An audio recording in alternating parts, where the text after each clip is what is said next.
Bonjour, dans cette vidéo, nous allons apprendre à utiliser LibreOffice Calc. Donc dans un premier temps, une petite présentation. On retrouve tout en haut la barre de menu, avec fichier, édition, affichage, etc. Ensuite, juste en dessous, nous avons les barres d'outils, qui permettent notamment d'aligner, de mettre en gras, de rajouter ou de supprimer des colonnes dans un tableau. Ensuite, nous avons ici, chose très importante, la barre de formules, qui permet de rentrer des formules et des fonctions, que nous verrons plus tard. Ensuite, une zone de travail. La zone de travail est représentée par des lignes et des colonnes. Les colonnes sont représentées par des lettres. Les lignes sont représentées par des nombres. Tout en bas, nous avons un petit onglet qui s'appelle Feuille 1. Cela représente notre document. On peut rajouter des feuilles grâce au petit plus ici. Toutes les cellules permettent d'afficher du texte ou des nombres.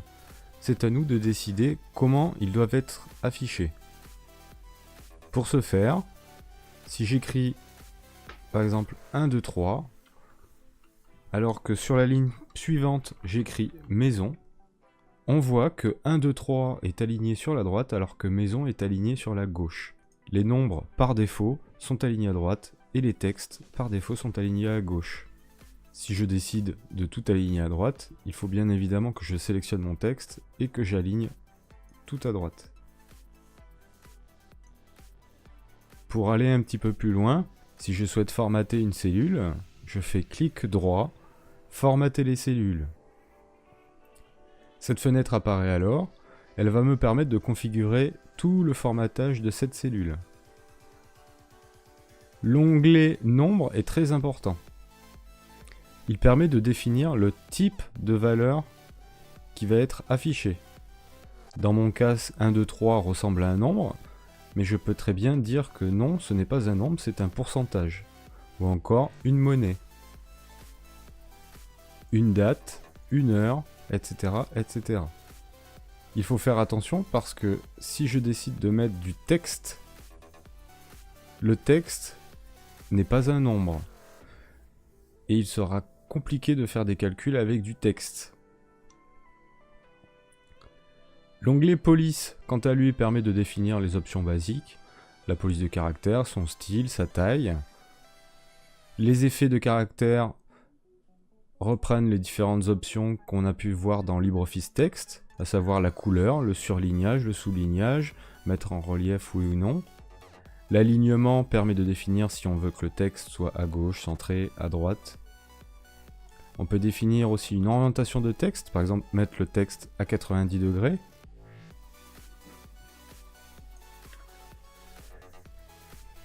L'onglet bordure, quant à lui, permet de définir, comme son nom l'indique, des bordures, ou encore on pourrait dire des cadres. À la différence avec LibreOffice Text, c'est qu'on peut insérer des bordures en diagonale. Je rappelle qu'ici, les options permettent de définir très rapidement des bordures. Sinon, je peux les configurer à la main si je décide par exemple d'avoir que celles à droite et en bas. Une fois que j'ai cliqué à cet endroit, les deux petites flèches m'indiquent que c'est la sélection en cours. Et la sélection en cours peut être modifiée. Donc je peux mettre une largeur de 3 points. Si je clique en haut, il va prendre les options qui sont ici pour configurer cette bordure en haut. Si je souhaite enlever une bordure, il suffit tout simplement de recliquer dessus.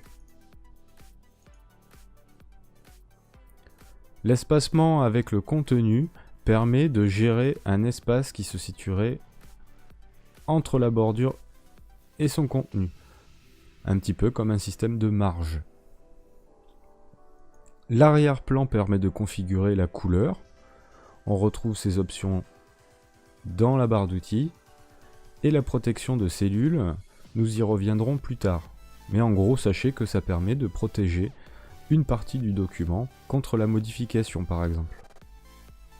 Il se peut que dans mon document, j'ai besoin de fusionner plusieurs cellules. Si tel est mon cas, il me suffit de sélectionner par exemple ces 3 cellules et de cliquer sur fusionner les cellules. Ou encore de faire clic droit, fusionner les cellules. On voit que les 3 cellules sont devenues une seule et même cellule. Pour annuler la dernière action que je viens de faire, je rappelle qu'il faut passer par édition, annuler. Ou encore la petite flèche jaune dans la barre d'outils. Il est possible dans LibreOffice Calc, plutôt que de taper à la main, par exemple si je veux faire une liste, je fais 1, puis 2, puis 3, etc. etc. On imagine que je veux monter jusqu'à 10. Je peux sélectionner les cellules et utiliser ce qu'on appelle la poignée. Ici, le petit carré noir, c'est ce qu'on appelle la poignée. Si je clique dessus et que je maintiens la souris appuyée et que je descends, on voit que ça fait 7, 8, 9, 10. Et si je relâche, il remplit pour moi les informations demandées. Cela marche aussi bien pour les chiffres, ça peut marcher pour du texte. Par exemple, si je m'amuse à taper janvier, février, etc., etc., au lieu de taper tout à la main, LibreOffice Calc permet de remplir directement pour moi le tableau à l'aide de la poignée. Cela marche pour le texte, mais nous verrons plus tard que cela marche aussi pour les formules. Nous venons de voir comment saisir des valeurs dans chacune des cellules, mais il est possible de rentrer ce qu'on appelle des formules. Afin de rentrer une formule, 2 choix s'offrent à moi. Soit j'appuie sur le petit égal ici, soit à l'aide du clavier, j'appuie sur le égal du clavier. Dès que j'appuie sur égal, LibreOffice Calc comprend que je vais rentrer une formule. Si je m'amuse à écrire égal 1 plus 1 et que j'appuie sur entrée, il va afficher 2. Puisqu'en fait il fait le calcul et le 2 est le résultat de 1 plus 1. Faites attention, si j'oublie d'écrire le égal, évidemment il ne fait pas le calcul. Donc toujours penser à bien écrire le égal avant de rentrer une formule. Il m'est possible aussi de rentrer dans la formule des noms de cellules. Si j'appuie sur égal et que je clique ensuite sur la cellule qui s'appelle F2, donc c'est-à-dire la colonne F et la ligne 2, donc là où il y a actuellement 2, si je clique dessus, on voit que la référence F2 apparaît dans ma formule. En gros, il va prendre le contenu de F2 et nous, on va lui rajouter 1. Donc je vais écrire plus 1. En gros, il va prendre 2, rajouter 1, donc 3, et il va calculer et afficher le résultat. Effectivement, 2 plus 1 égale 3. De la même manière qu'on a vu précédemment, à l'aide de la poignée, il m'est tout à fait possible de descendre cette formule vers le bas. Si je vais dans le détail, ici on voit qu'il y a marqué égal F2 plus 1. Je peux double-cliquer pour mettre en évidence la formule. Par contre, dans la cellule suivante, celle qui est juste en dessous, la poignée a décalé la référence F2. Il l'a transformée en F3, puisqu'en fait on a décalé vers le bas la formule.